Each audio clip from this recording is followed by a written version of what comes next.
கட்டளைக்கு காத்திருக்கிறேன்னு எழுதியிருந்தீங்க, கலந்து கொள்ள ஆர்வமாக இருக்கிறேன்னு.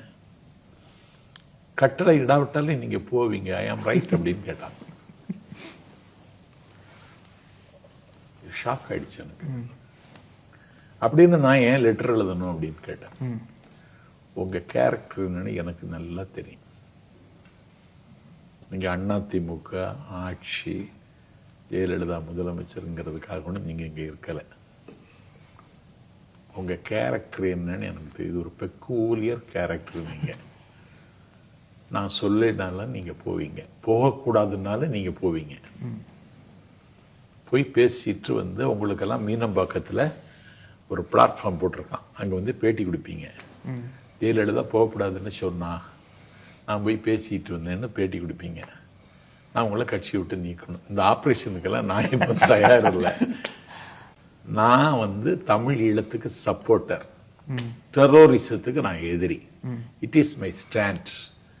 எந்த வார்த்தையை எப்படி காயின் பண்ணா பொருத்தமா இருக்கும்னு தமிழ்நாட்டில் தெரிஞ்ச ஒரே ஆள் நீங்க தான். எந்த வார்த்தையை எங்கே எப்படி காயின் பண்ணணும்னு தெரிஞ்ச ஒரே ஆள் நீங்க தான், வேற யாரும் கிடையாது. போயிட்டு வாங்க, பேசிட்டு வாங்க, வாழ்த்துக்கள் அப்படின்னு சொன்னாங்க. அவங்க ஏன் சார் உங்க மேல அந்த காரை ரெஜிஸ்டர் பண்ணி கொடுக்காம ஓபிஎஸ் பேர்ல ரெஜிஸ்டர் பண்ணி கொடுத்தாங்க? காருக்கு பிரச்சாரம், கட்சிக்கு பிரச்சாரத்துக்கு தானே. கட்சி பிரச்சாரத்துக்கு ஓபிஎஸ் வாங்கி வச்சுக்கிட்டாரு இந்த காரை. நான் கொடுத்துட்டேன். ஓபிஎஸ் வாங்கல, இந்த பையன் தான், எடப்பாடி. சார், அதிமுக இருந்து வெளியில வந்ததுக்கு அப்புறம் அதிமுக சேர்ந்தீங்கல்ல, எதுக்காக அதிமுகவை தேர்ந்தெடுத்தீங்க சார்? உங்களோட அரசியல் பயணம். நான் திமுக சேரணும்னு தான் நினைச்சேன். அழைப்பு வரலையா? இல்ல வந்து இல்ல சன்னீஸ், நீங்க அந்த பேட்டி இப்பவும் இருக்க பார்த்தா தெரியும். திமுகவுக்கு போற மனநிலைக்கு நான் வந்துட்டேன், சிக்னல் கொடுத்துட்டேன். திமுகவில் தான் நான் சேரணும்னு நினைக்கிறேன்னு சொல்லிட்டு முத்துசாமி என்னோட பேசிட்டேன்.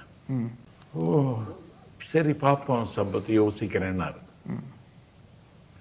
பேட்டி கொடுத்துட்டேன். நாஞ்சில் சபை திமுக போறான்னு தமிழ்நாடு பூரா செய்தி வந்துருச்சு.